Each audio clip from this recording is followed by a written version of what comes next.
এই দাঁড়াও, আচার খাবো তো আমি।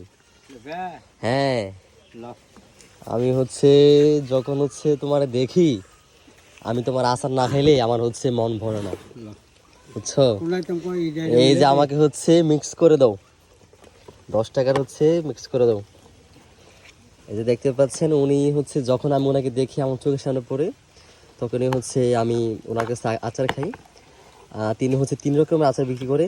এখানে হচ্ছে বড়ির সাথে হচ্ছে এটা মিক্স বড়ি, তারপরে এখানে হচ্ছে শুধু বড়ি, আর এর পাশে হচ্ছে আপনার তেঁতুল। তো নাম জানো কি? কবির। কবির। বাসাটা কোথায়? বাড়ি কমলপুর। কোথায় এটা? টনকি। ও টনকি। উনি হচ্ছে বেশিরভাগ আমাদের এদিকে আসে, প্রত্যেকদিনই মেবি আসে, না প্রত্যেকদিন না, প্রত্যেকদিনই হচ্ছে তিনি আমাদের এদিকে আসে। আজকে হচ্ছে বৃষ্টি, আর বৃষ্টির মধ্যেই হচ্ছে আমি ওনাকে দেখে একেবারে হচ্ছে থামিয়ে আচার নিতেছি। এই যে আচার, এই এখন হচ্ছে উপরে মরিচের গুঁড়া, তারপর হচ্ছে লবণ দিয়ে দিল।